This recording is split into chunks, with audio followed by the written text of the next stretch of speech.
crying. Off to one side is a guy about 40 with a lot of muscles, as you can see because he has no shirt on, just a pair of khakis and some red leather boots on, and his hell of a build.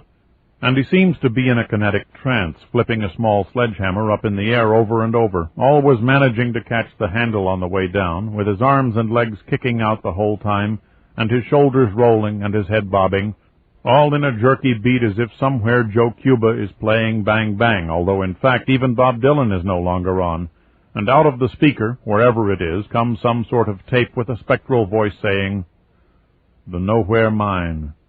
We've got bubble-gum wrappers." Some sort of weird electronic music behind it, with oriental intervals like Juan Carrillo's music. We're going to jerk it out from under the world, working in the Nowhere Mine, this day, every day. One of the flag people comes up. "Hey, Mountain Girl, that's wild." Mountain Girl is a tall girl, big and beautiful, with dark brown hair falling down to her shoulders, except that the lower two-thirds of her falling hair looks like a paintbrush dipped in cadmium yellow from where she dyed it blonde in Mexico. She pivots and shows the circle of stars on the back of her coveralls. "We got 'em at a uniform store," she says. "Aren't they great? There's this old guy in there says, 'Now you ain't going to cut them flags up for costumes, are you?' And so I told him, 'No, we're going to get some horns and have a parade. But you see this? This is really why we got 'em.'" She points to a button on the coveralls. Everybody leans in to look. A motto is engraved on the button in Art Nouveau curves. "Can't bust 'em." Can't bust 'em, and about time.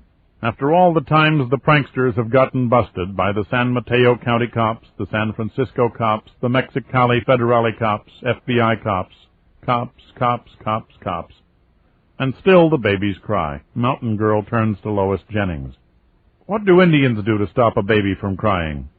"They hold its nose." "Yeah?" "They learn." "I'll try it. It sounds logical."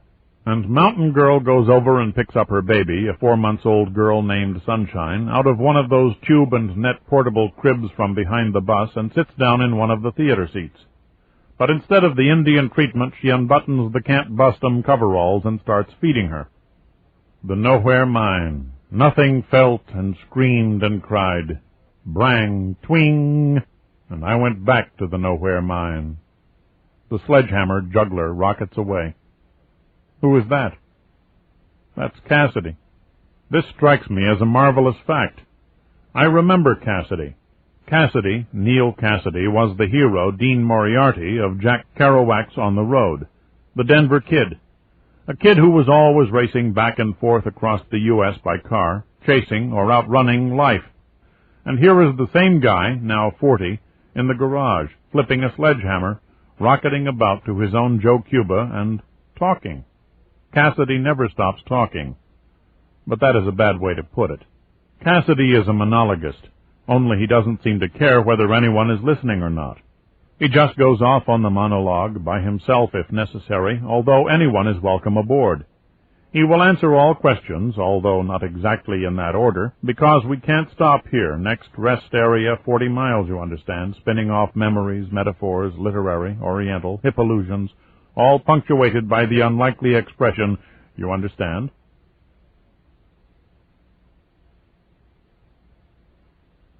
Chapter 2. The Bladder Totem. For 2 or 3 days it went like that for me in the garage with the merry pranksters waiting for Kesey. The pranksters took me pretty much for granted. One of the flag people, a blonde who looked like Doris Day but was known as Doris Delay, told me I ought to put some more, well, color into my appearance. That hurt, Doris Delay, but I know you meant it as a kindly suggestion. She really did. So I kept my necktie on to show that I had pride. But nobody gave a damn about that. I just hung around, and Cassidy flipped his sledgehammer, spectral tapes played, babies cried, bus glowed, flag people walk, freaks loop in out of sunlight on Old Harriet Street, and I only left to sleep for a few hours or go to the bathroom. The bathroom, yes. There was no plumbing in the warehouse, not even any cold water. You could go out into a little vacant lot next door, behind a board fence, and take a stance amid the great fluffy fumes of human piss that were already lufting up from the mud. Or you could climb a ladder through a trap door that led up to the old hotel, where there were dead flophouse halls lined with rooms of a kind of spongy, scabbard old wood that broke apart under your glance and started crawling, vermin, molting underlife. It was too rank even for the pranksters. Most of them went up to the Shell station on the corner.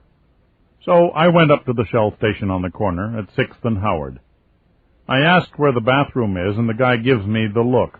The rotten look of, okay, you're not even buying gas, but you want to use the bathroom. And finally he points inside the office to the tin can. The key to the bathroom is chained to the big empty Shell oil can. I pick it up and walk out of the office part, out onto the concrete apron, where the credit card elite are tanking up and stretching their legs and tweezing their undershorts out of the aging waxy folds of their scrota. And I am out there carrying a Shell oil can in both hands like a bladder totem around the corner to the toilet. And, all right, so what? But suddenly it hits me that for the pranksters this is permanent. This is the way they live. Men, women, boys, girls, most from middle-class upbringings, men and women and boys and girls and children and babies. This is the way they have been living for months, for years, some of them, across America and back, on the bus, down to the ratlands of Mexico and back, sailing like gypsies along the service center fringes, copying urinations, fencing with rotten looks. It even turns out they have films and tapes of their duels with service station managers in the American heartland, trying to keep their concrete bathrooms and empty dispenser towels safe from the day-glow crazies. Back inside the warehouse. Everything keeps up. Slowly I am getting more and more of a strange feeling about the whole thing. It is not just the costumes, the tapes, the bus, and all that, however. I have been through some crew-cut college fraternity weekends that have been weirder looking and sounding, insane on the Beano.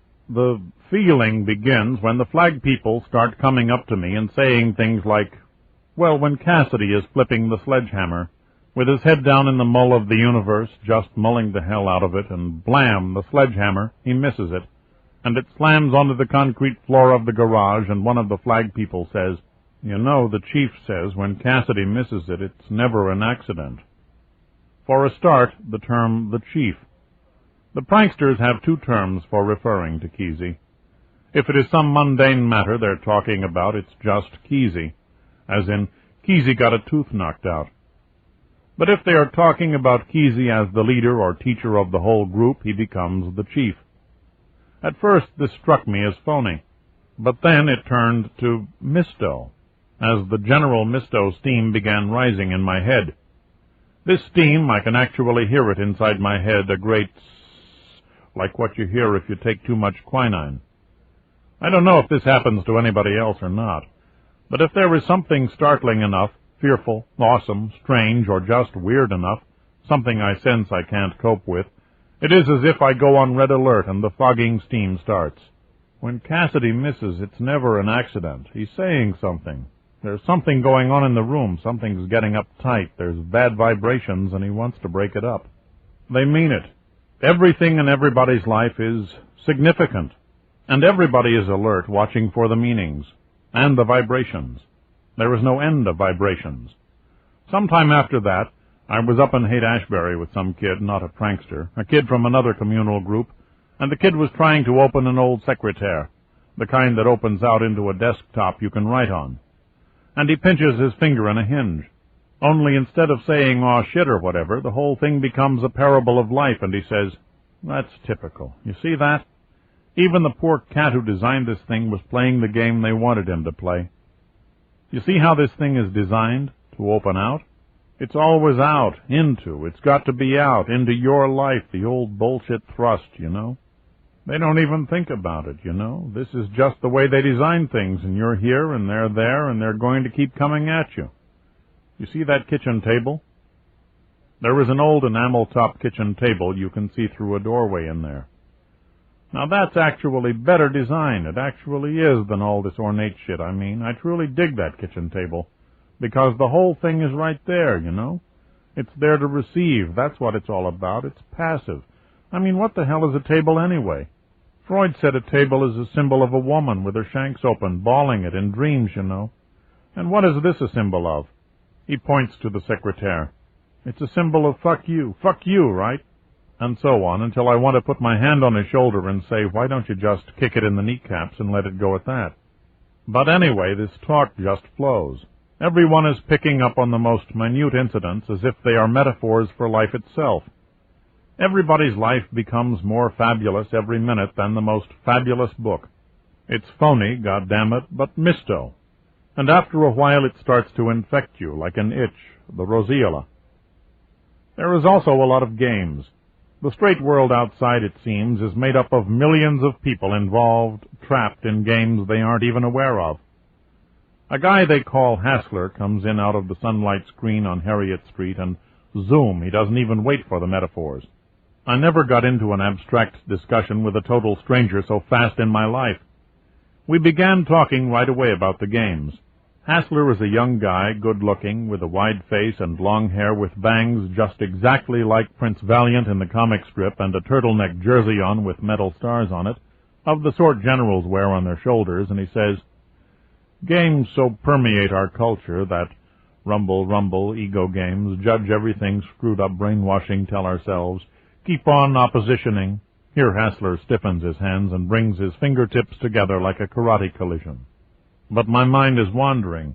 I'm having a hard time listening because I am fascinated by a little plastic case with a toothbrush and toothpaste in it that Hassler has tucked under one thumb. It is shuddering around in front of my eyes as Hassler's hands opposition. What a curious bunch of bohos. This guy with the general stars on his jersey is giving a kind of Vesper service lecture on the sins of man and a toothbrush. But of course, he brushes after every meal. He really does. He brushes after every meal, despite the fact that they are all living here in this garage like gypsies, and there is no hot water, no toilet, no beds, except for a couple of mattresses in which the dirt, the dust, the damps, and the scuds are all one, melded with the stuffing, and they stretch out on the scaffoldings in the bus, in the back of a pickup truck, nostrils mildewing. But you know what? People are beginning to see through the wharf of the games. Not just the heads and everybody, but all sorts of people. You take in California, there's always been this pyramid.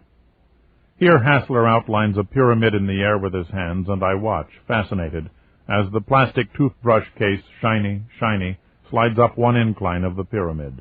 "They're transcending the bullshit," says Hassler, only his voice is earnest and clear and sweet like a high school valedictorian's, as if he just said, "May next year's seniors remember our motto. Transcending the bullshit." A nice line of light there among the plastic, a straight, rigid gleam from the past, from wherever Hassler came from. Now I'm doing it again. Ah, that amiable itch. I just extracted a metaphor, a piece of transcendent bullshit from this freaking toothbrush case. Transcending the bullshit. A tall guy comes into the warehouse wearing some kind of blue and orange outfit like a mime harlequin's, and with an orange day-glow mask painted on his face, so that he looks extraordinarily like the Spirit, if you remember that comic strip. This, I am told, is Ken Babbs, who used to be a helicopter pilot in Vietnam. I get to talking to him, and I ask him what it was like in Vietnam, and he says to me very seriously, "You really want to know what it was like?" "Yeah. Come over here, I'll show you." So he leads me back into the garage, and he points to a cardboard box lying on the floor, just lying there amid all the general debris and madness. "It's all in there." "It's all in there?" Right. I reach in there and lift out a typewritten manuscript, 400 or 500 pages.